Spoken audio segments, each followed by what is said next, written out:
The best lessons in life, they don't only come from textbooks, pero kadalasan yung pinakamatinding lesson natin sa buhay nanggagaling sa experience, di ba?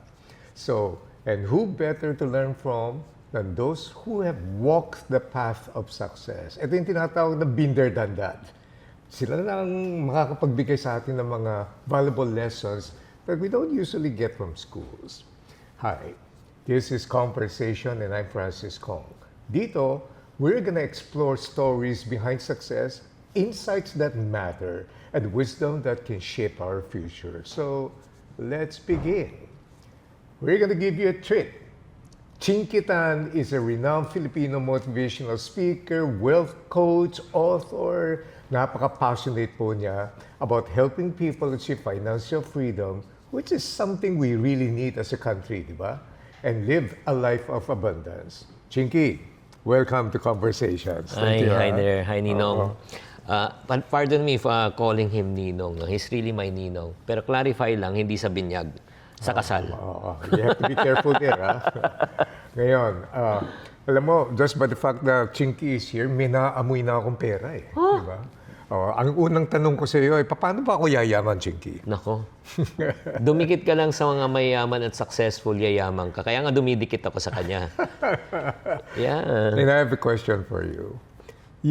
Nakaka-encounter tayo ng mga salitang katulad ng money talks, di ba?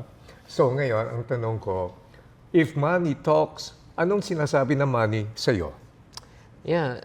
Yun nga, for me, when I started, syempre, ang goal ko talaga is to make my life better, gumanda ang buhay ko, to achieve a better future for my family.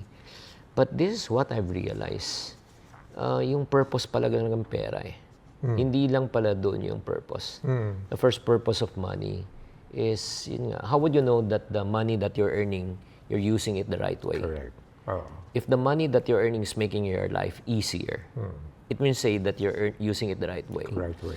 But if the money that you're earning is making your life more difficult, challenging, and harder, it means say that you're using it the wrong way.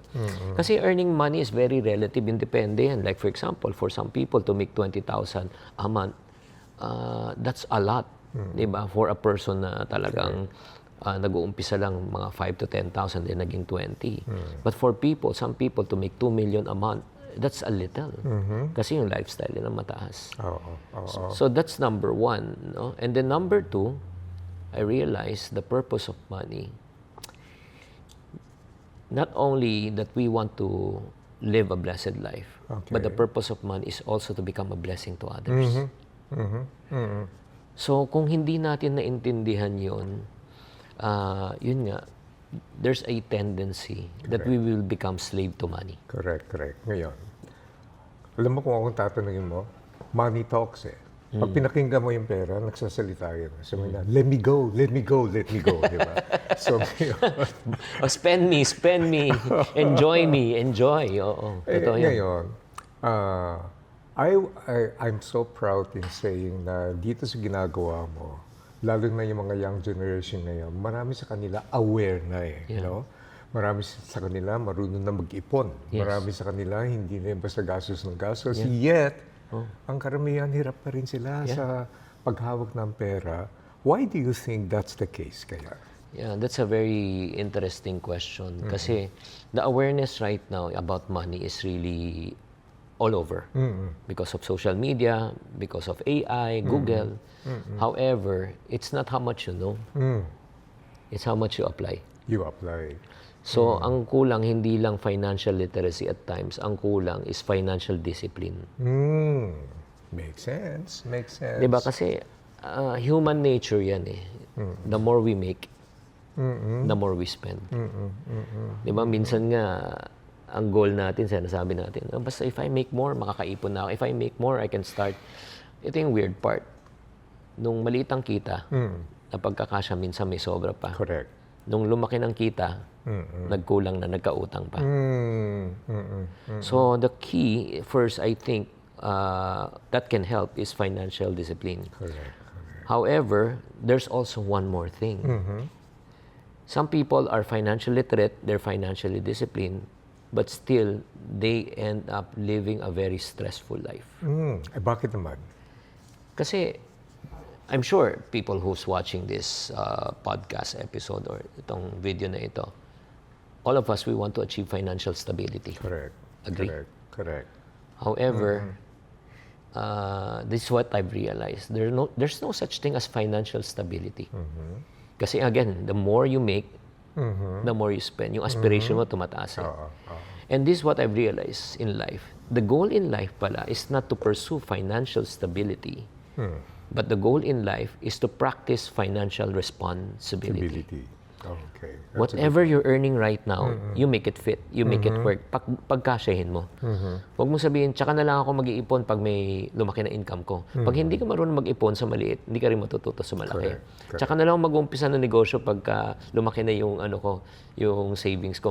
Pag hindi mo kayang palakihin yung 500 pesos mo ngayon, hindi mo rin kayang palakihin kahit na meron kang 50,000, 500,000 or 5 million. That is so true. Ngayon, halimbawa, lumalakas ang kita mo ngayon, yung income mo nag-grow, so the tendency, enticement, yung mga temptation to also change your lifestyle, sumasabayan. Yes. So what you're saying is, the term that is used now is what we call manage elevation.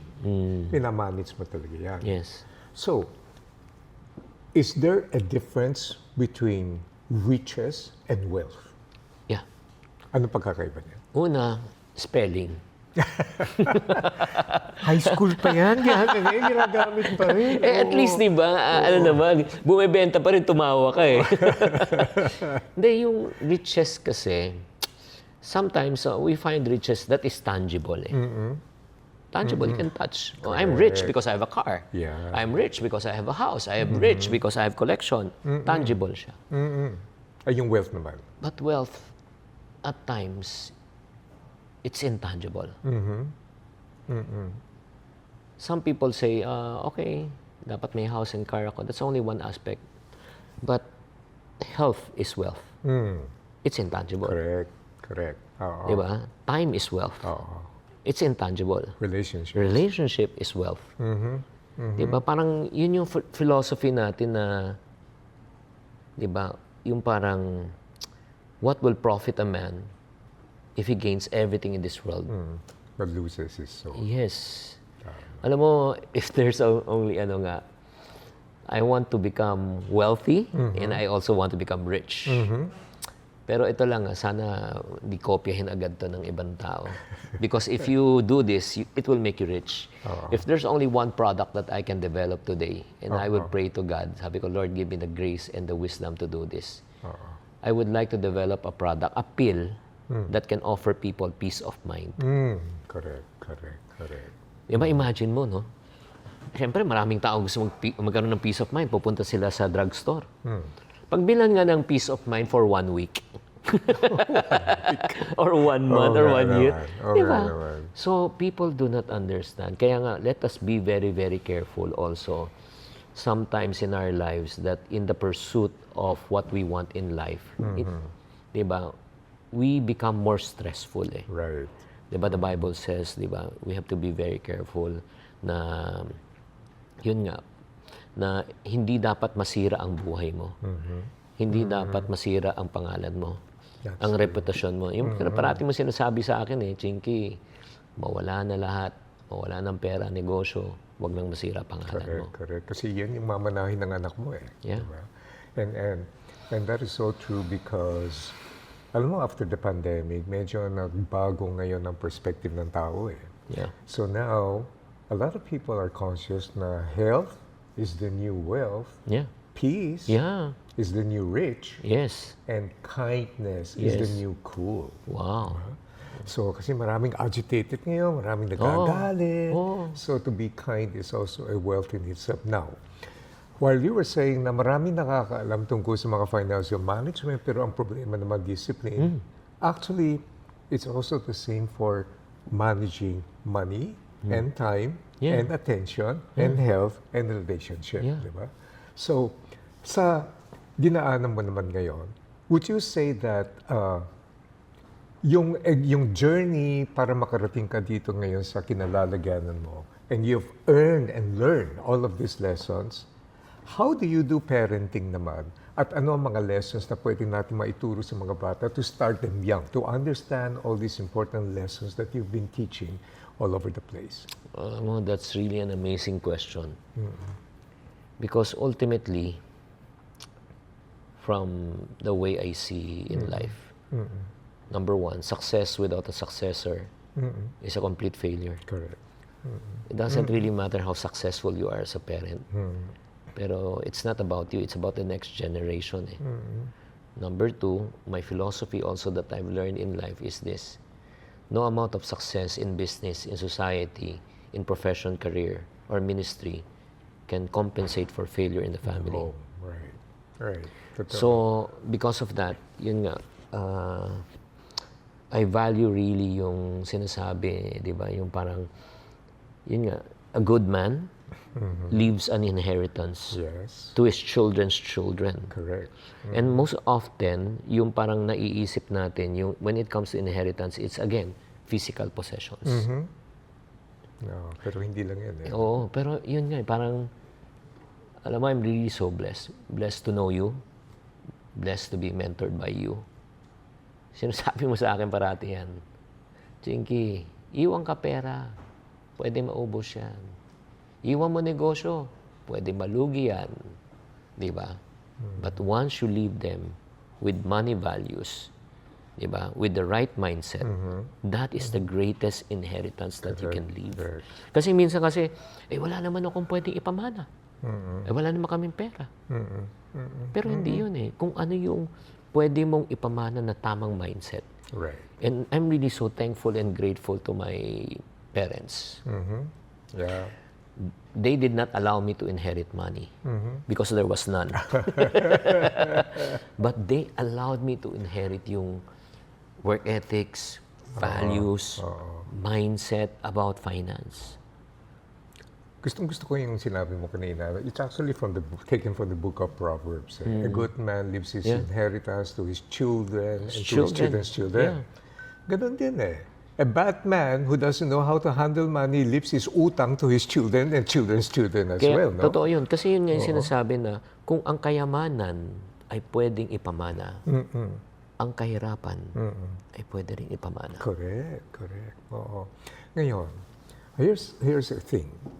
I remember when I was young, and that's many, many years ago in the galaxy far, far away. Naalala ko, nung araw, ang ambisyon ng lahat ng mga tao gusto maging milyonaryo. Ngayon, may isang 1 million ka, hindi ka makabili ng mga disenteng magandang kotse, di ba? Yeah. So ngayon, para bang ang ambisyon ng mga tao is to be a billionaire. Yeah. No? So, I'd like to ask from a well-coached like you, can everybody and anybody be a billionaire? The answer is definitely no. Not everyone. Okay. Parang it's just like a question of can everyone become a businessman? Right. Definitely the answer is no. Diba? Not everyone has the due diligence and probably or the discipline Yes. to run a operation in a Right. business. But again, I can recall my great mentor told me once, sinabi niya, not everyone can become business person, but everyone must have an entrepreneurial mindset. Correct. Sino yung great mentor mong yan? His name is Francis of Kilala ko Kongversation. yun. Oo. Yun. So talagang ganun din eh. Not everyone can earn their billions. But for me, ang question, it's not about the money. What can money bring you and give you and offer you? Yeah, that's true. Kasi yung pera, it's a means eh. Yeah, yeah. The question is, what's the end goal? Right. Oo. So anong end goal mo? For an OFW, ang end goal niya, it's not money. It's to have more time with their family. Maraming nakikinig dito sa ating OFW community. Alam ko, lumilipat ka, nagbibigay ka ng mga seminar, ganoon din ako. Yeah. So, pero isipin nila, how can I spend time with my family? Naiwan nga sila sa Pilipinas, dito naman ako makakayod. So, what's your advice for that? So, yun nga, ano ba yung end goal mo before you flew there, pumunta ka doon? Ang end goal mo is makabalik eh.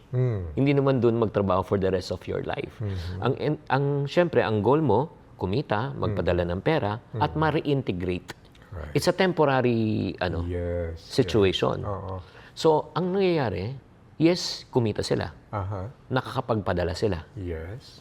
Pero ang problema, the reintegration. Bakit?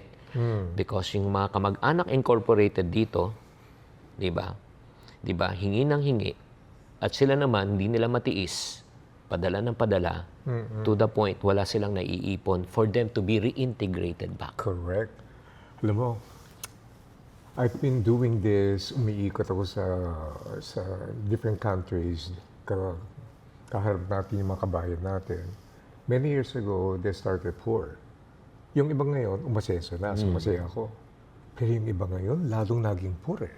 Tapos sabi ko nga sa kanila, these are the following contributory factors din kung bakit nakaganon. Number one, yung iba kumikita. Number two, nai-scam ng kanilang pamilya rin. Oo. It's a very sad truth na hindi pinag-uusapan, pero nangyayari yan eh. Grabe. Alam mo, I've heard one really good story. OFW siya, bunsong anak bunso. So nagtrabaho siya for 5 years, nagpadala siya ng pera para ma-build yung bahay. Yes. Pagbalik niya after 5 years, walang bahay. Walang bahay. Wala na rin pera. Naubos. So parang 5 years of her life wasted away. Parang ang hirap talaga. Ang hirap. Ang daming horror stories na ganun. Isa sa mga bagay na napag-aralan ko ay, I'm so blessed, just like you eh. Kasi I'm so blessed to be married to someone na marunong humawag ng pera. Alam mo yung ninang mo, hindi lang siya graduate ng accountancy course. Tiga Ilocos pa yan.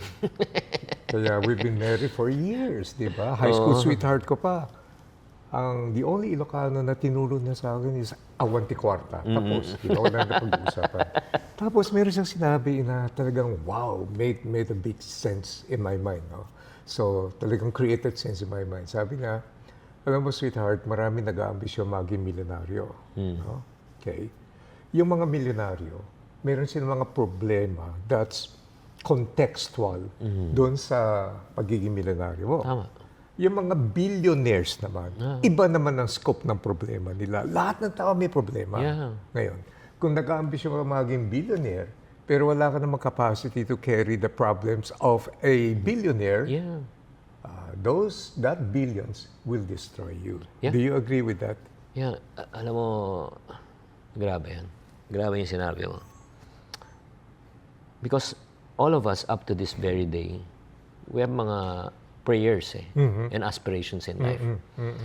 And I'm sure if you're listening to this video podcast right now, and you have an unanswered prayer, hindi pa nasasagot, we just need to evaluate it. Siguro, let's discuss and ask, do you believe God is good? Yes. Do you believe that He has the best interest for us? Yes. So if He's good, He has the best interest for us, why is He not yet answering our prayer? And this is what I discovered whenever I pray na wala pang answered prayer. The problem is not the giver. The problem is the receiver. The problem is not the blesser. The problem is the one who's going to receive the blessing. And the reason why God is not answering, because, yun nga, He knows that you are not yet ready. Kaya nga, if you're out there, you want God to really answer your prayer, we have to change our prayer. We cannot say, Lord, bakit hanggang ngayon? Wala pa. If you have that attitude, believe me, you'll be just like going through the wilderness for 40 years. Because nga, that's what they did, di ba? Yung mga they always complain. Mana na naman, yan na naman. So for 40 years. And this is what I discovered na I have to change my prayer. Lord, ano pang kailangan mong baguhin sa mindset ko, sa attitude ko, sa perspective ko, para pwede mo na ipagkatiwala yung hinihingi ko. Pag-usapan natin ngayon yung, halimbawa, okay, godly value siya. Alam niya, may discipline siya. So, nag-start siya entry level sa isang company. So, siyempre, depende ka sa payroll and a little bit more. So, siguro marunong ka mag-side gig ng konti. How long does it take for you to travel before you reach that stage of being financially independent and medyo a little bit of comfort? Galing. Yeah. Alam mo talaga, no, pagkakausap mo talaga matatalino, tatalino ka. Oo. Kaya guys, sasabihin ko sa inyo, pag 4 ang kausap mong chismoso, pang-5 ka. Alam mo, that's really a thought-provoking question. No? Well, basically, I'm sharing talaga yung parang 4 stages of of life in terms of your journey in financial life. Yung first stage kasi natin is stage of survival. Right.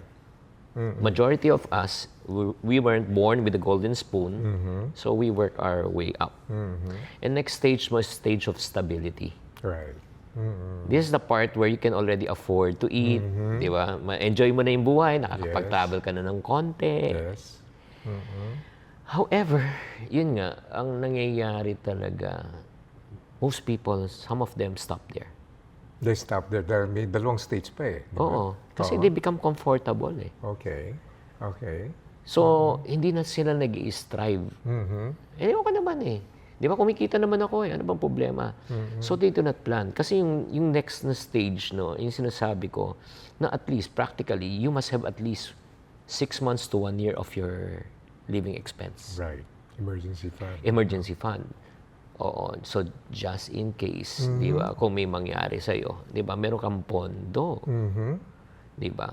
Pero karamihan, doon na naiipit sa level 2, yung stability. Yes. So, what happens next? Oo. Kung may emergency nangyayari, Oo. they go back to the survival mode. Patay. Utang ulit. Oo. And then they work their way up from survival to stability. But they're older now. Yes.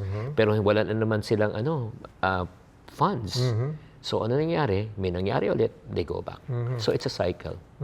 So, the goal is from stability, ang next goal natin is to achieve success. That's the next stage. Right.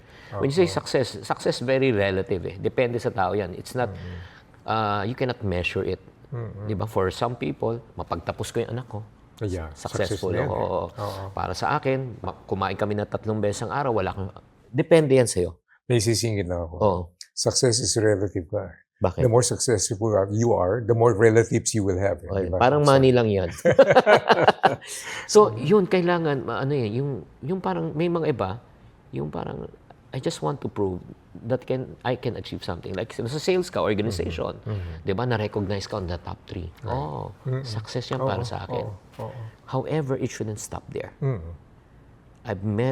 I'm sure you've met also a lot of people na talagang more successful than we are, more money than, but they live really lonely and miserable lives. That is so true. Ilang billionaires na ang lumapit sa akin pagkatapos. I think ang pinakamalungkot na statement na maririnig mo dito sa mga billionaire, hindi millionaire.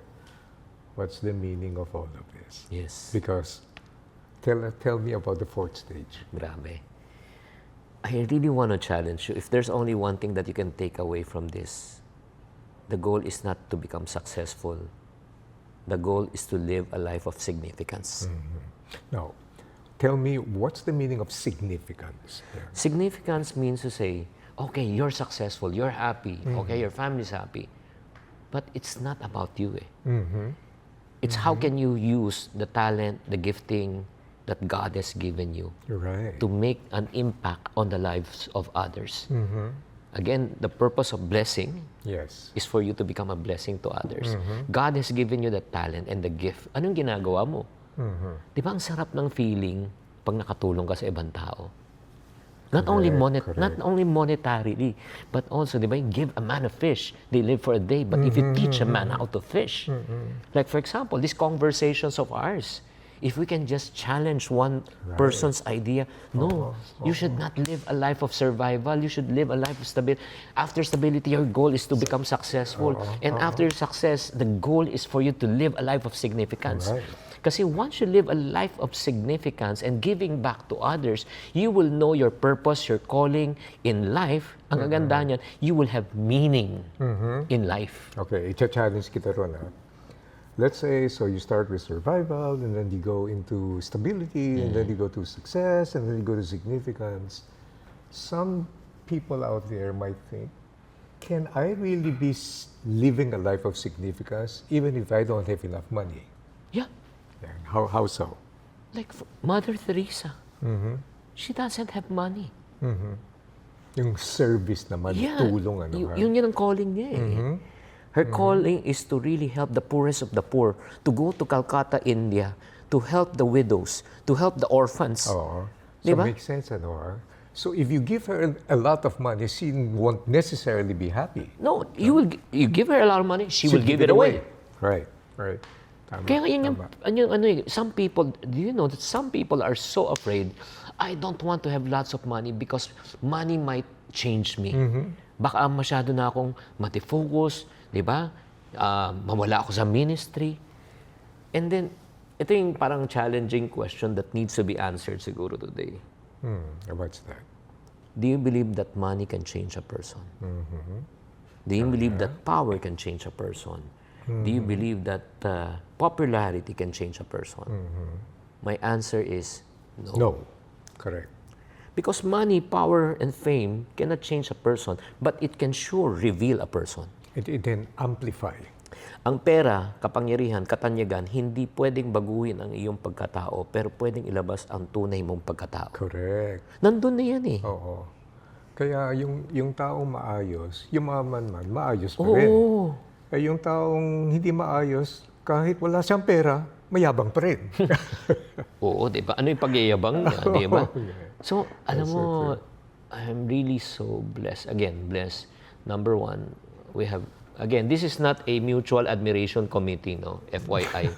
I owe my career right now as a communicator, as a book author, to Francis. And FYI, alam nyo ba, that I carried his bag. I did his PowerPoint for, Hindi totoo yun. Ha?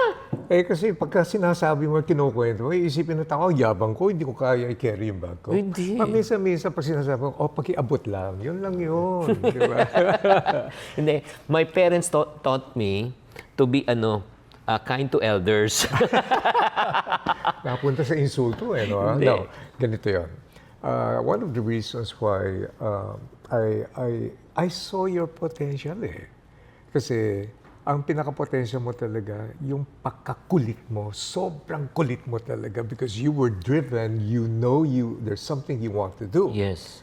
And then, siyempre, yung drive, hindi rin po pwede because that's only 50% of the equation. Nakita ko rin yung potential and ability. And because you also came from a sales industry. So, kako, nandun yung drive, nandun yung seriousness, nandun yung ability to communicate. Why not? Pero, if you remember, what was the first time I allowed you to hold my microphone and how long was it? Grabe yun. Ay, nako. That was one of the most unforgettable moments. It was at Petron. Ano ngayon, naalala ko pa. Sabi sa akin, Chinkee, I'm going to do the whole day session after several months. Sabi niya, okay, 1 whole day ako, 1 hour sa'yo. Huh? Anong gagawin ko? Memorize mo na yung sinasabi ko eh. It's your turn. I was doubting myself during that time. But you know what? One thing I realized, it only takes one person to believe in your God-given potential, to unlock Correct. and unleash your potential. And I'm really so grateful na sinabi ko sa sarili ko, number one, God has given me the ability. Number two, this is a person that I look up to and He believes in me. Kung si Lord naniniwala sa akin, binigay sa akin, si Francis kung naniniwala sa akin, who am I na hindi ako maniwala? Thank you. So I took the step of faith and yun. And I'm very proud of what you have accomplished naman, no? Yeah. And I remember, yung pipikapin ko lang yung may shinare ka kanina because this is important for you to understand. Sabi niya, kabadong-kabado ka, Yeah. you were doubting yourself. Ang tawag po natin dyan ay imposter syndrome. Yeah. In fact, I've written about that and I'll feature that in my column in the Philippine Star. Nung inaaral ko yan, sabi ko, why is it na minsan with, 25 years or 30 years of experience, I still feel that one. Alam mo yung lesson na na-learn ko? Ano? YouTube. What's the making of We Are the World? Oh. Diba? Can you imagine? Ito na sina Tina Turner, sina Grabe. Diana Ross, ito na yung pinaka the best of the best, Bruce Springsteen. How can you bring them together? Oo. When they got together, guess what? Each one of them would say, I might not be able to hit the high notes. Are you sure you want to use me? They're so better. Sila na yung pinaka-superstar. You know, that's very normal, but that's very natural. That's why the drive, the determination to make it happen is the distinguishing factor kung bakit yung ibang tao may ambition, yung iba naman, they push through at nagiging reality. And that's what I saw in you. Salamat, Ninong. And then, I would like to probably put a period on yung sinabi mo, what you saw in me. The first was, syempre, good looks. No? I never saw that. I never saw that. Sorry. Hindi, yung first yung sinabi mo, you look at my drive. Oo, may drive eh. And the ability. At saka yung kakulitan. Yeah, kakulitan and the ability. Pero one thing that I've learned also that you taught me, kahit na may drive ka, may ability ka,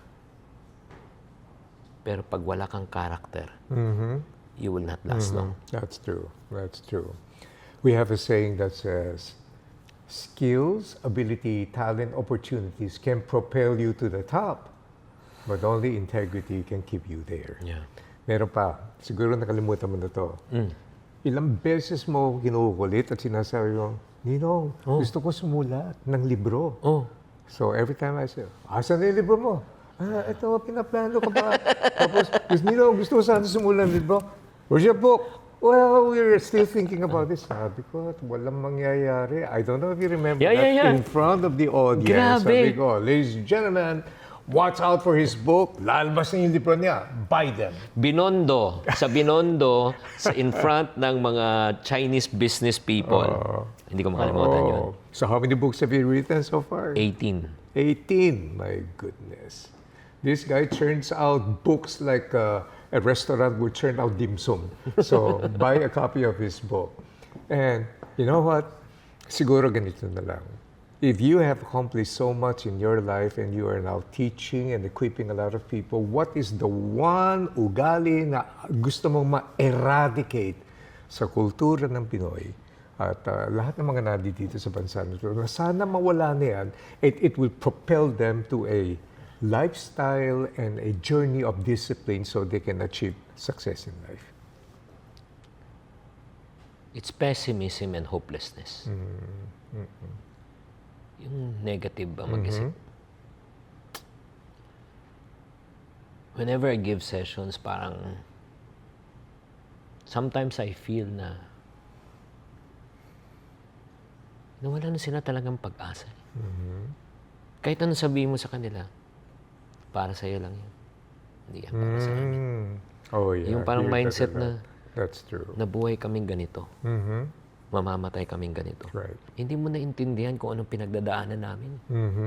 So instead of looking at the solution, they're more focused on the problem. Correct. Instead of, and honestly, it really pains me. Pains me in the sense na, kasi ang thinking, ang problema ko pera eh. Bigyan mo ako ng pera. Wag mo na lang turo. Kulang ko lang talaga puhunan. O sige, kung yan talagang problema mo puhunan. Let's say, bigyan ka ng 1 million ngayon, pero wala kang alam. Yeah. Ano magagawa mo sa mauubos yan. Tanggalin mo ang pera ng isang bilyonaryo. Business niya, tanggalin mo. Balikan mo siya after 1 year. Balik. Yes, that's the point. Exactly. But still, yun nga, it really pains me na if you're trapped, and I cannot blame people who live so long, yun sa sobrang tagal na sila naghirap, ninakawan na talaga ng pag-asa. Kaya nga, ang pakiusap ko lang sa inyo, may isang bagay lang. Mawala na po ang lahat. Pera, lahat. Huwag ka lang mawala ng pag-asa. Because he who has hope in the future has power in the present. Right. And he who does not have hope in the future have no power in the present. That's according to John Maxwell. Kaya nga, guys, ito lang sabihin ko ha. Sana paggising po natin dyan, yes, nalugi ka. Yes, na-scam ka. Yes, may nawalan ka ng trabaho. Pero lumabang ka. Di ba? Na may isang Diyos na buhay na hindi ka iiwanan at pababayaan. May isang Diyos na buhay na bibigyan ka ng bagong panimula. Na may isang Diyos na buhay na bibigyan ka ng panibagong idea, panibagong kalakasan para harapin mo ang iyong problema. That's why it has been said, man can go for 40 days without food and live. Nangyari na yan eh. May kilala ko mga nagpa-fast for 40 days. Man can even go for 3 days without water and still survive. There are certain cases where man can go for even 3 minutes, 2 minutes without oxygen. They're still existing. But no man can live without a second of hope. Yeah. Kaya yung hope na yan, pag pessimism tsaka hopelessness, may kakambal yan eh. Ano? Victim's mindset. Ay, oo. Lagi na lang ako ang biktima, hindi kasi tayo pinanganak mayaman, hindi ko nagpag-aral, so forth and so on. Yeah. But maybe in one of our future episodes, pag-aaralan natin yung journey mo naman, where we all came from. Eh. Kasi ang nakikita mo lang yung finished product. Eh. Yeah. Pero yung mga struggles and life journey may even be more challenging compared to many of them. Diba? Tama. So, if there's one more thing that you'd like to share with our listeners and our viewers, what would be your message for them? A message of encouragement and a message that can inspire them. Alam mo, if there's only one message that I can leave this world before I depart. Saan ka ba pupunta? Divisoria. Tapos, ang isang message ko lang is, I pray that you will find your purpose in life. The first miracle that can ever happen to a person is the day that you were born. You just imagine, the day that you were born, you're already considered as a winner. Bakit? Dahil milyong-milyong similya ang lumabas sa tatay mo, ikaw lang ang nabuhay. Ang dami mo nang tinalo. So you're not an accident. You are not an unwanted person. Diba? And then the second miracle that can ever happen to a person's life is to discover their purpose in life. Kasi you may be alive, but you may not have life. Correct. Buhay ka, pero wala ka namang kabuhay-buhay. Kasi hindi mo alam kung anong gagawin mo eh. Bakit ba ako nasa mundong ibabaw na ito? Ano bang gagawin ko? Ano bang purpose ko? Ano ba yung contribution ko? At saan ba ako magaling? True. But once you discover your purpose, it will give you direction in life. That is so true. That's why a philosopher once said this, most people live lives of quiet desperation. Diba? Kasi walang purpose. Eh. They're not living, they're existing lang. Sayang eh, they miss out on the opportunity. Yeah. And that purpose is uniquely yours. Yes. So kaya wala ring silbi yung may ingkit ka sa iba. Yung buhay nila, hindi naman iyo yun eh. Tama. And yours is very unique.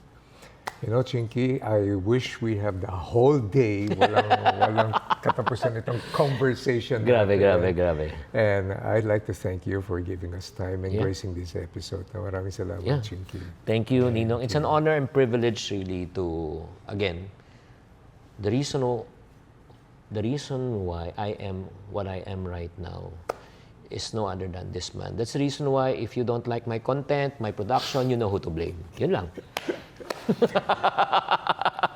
Success isn't just about what we achieve. It's about what we learn along the way. In today's conversations, sigurado ako, you have been given a fresh perspective or a new idea. You gotta carry it forward. You gotta apply it, share it, subscribe as well. And then, don't forget, life is all about serving others as well, but we gotta be equipped to be able to do so. And this is what we learned today from Chinkee Tan. Salamat! Yes, thank you so much. Thank you. Till our next episode.